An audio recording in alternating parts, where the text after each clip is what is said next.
les paysans ont bloqué la circulation pour le séchage du maïs sur la route de leur village.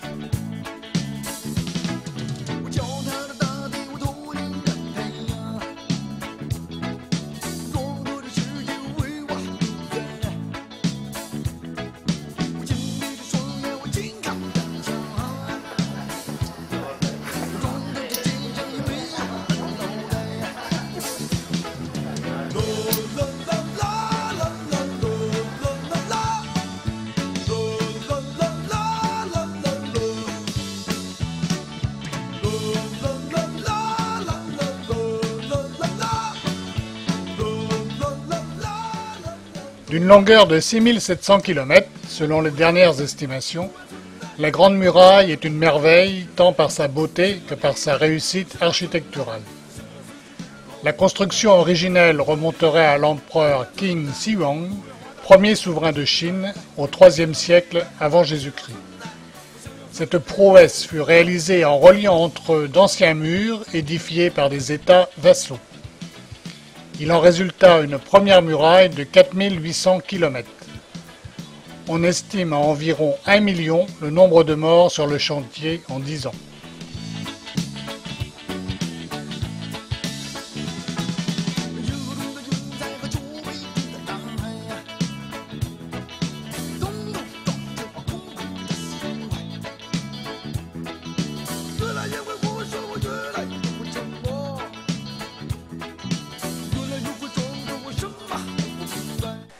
La muraille que l'on voit aujourd'hui est pour l'essentiel l'œuvre de la dynastie Ming entre 1368 et 1644.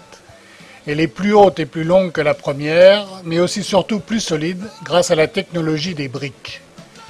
La muraille court sur les lignes de crête, jalonnée de plateformes de combat et de tours. Ce mur de 10 mètres de large en moyenne et de plus de 15 mètres de haut avait pour objectif de lutter contre les incursions des nomades mongols du nord. En fait, c'était une ligne de démarcation entre le monde civilisé et le monde barbare.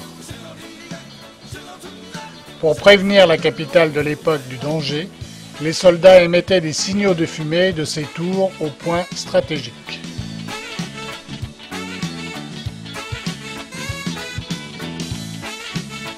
La Grande Muraille n'est pas une promenade de santé. Aussi, après ce bel effort, il est temps de revenir.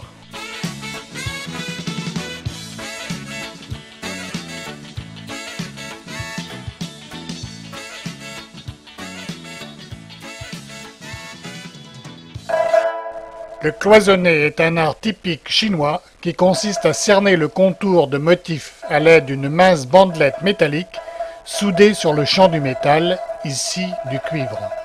Les ouvrières artistes doivent ensuite remplir d'émail multicolore les différents motifs avant de les passer au four.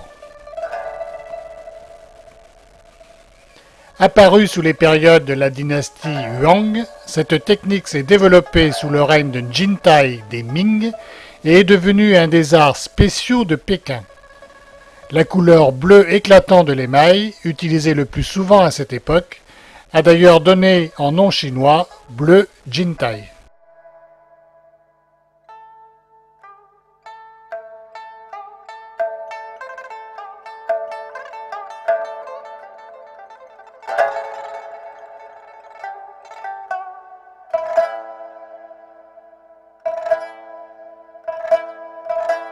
Le produit passe aussi au contrôle qualité.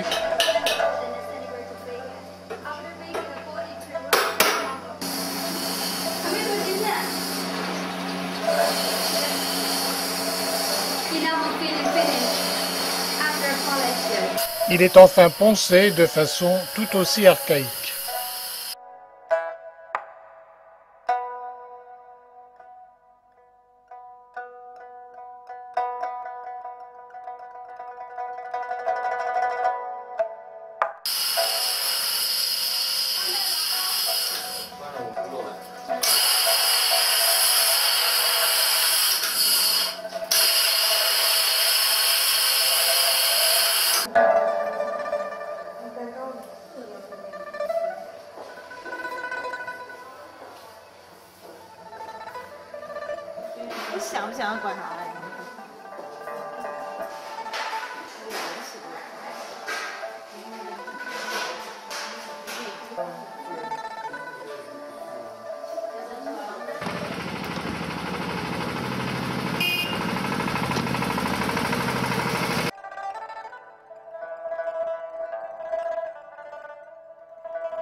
Sur les 16 empereurs que compte la dynastie Ming, 13 ont été inhumés dans cette nécropole, voulue par Yongle, l'empereur qui déménagea en 1420 la capitale à Pékin.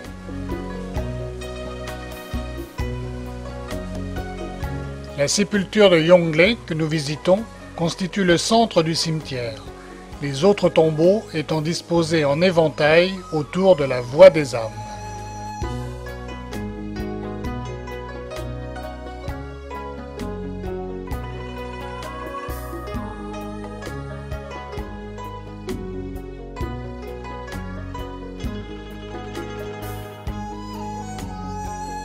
Son tombeau est resté inviolé, mais on sait que 16 concubines furent emmurées vivantes à ses côtés. Des objets funéraires d'une grande richesse furent trouvés dans les 3 tombeaux ouverts. Robes de cour, brocarts, jade, coiffes, coffres laqués, évoquant la grandeur et le raffinement de l'époque Ming.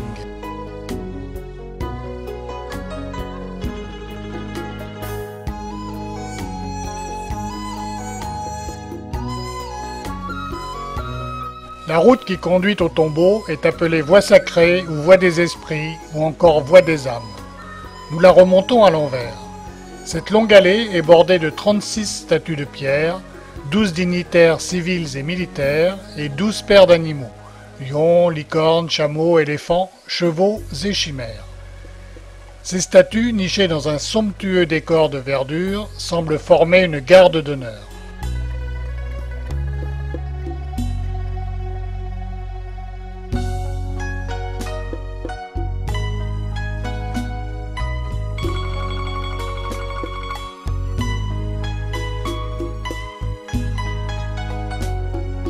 Un arc de triomphe qui abrite une tortue géante de 1425, portant sur son dos la plus grande stèle du pays, couronne le tout.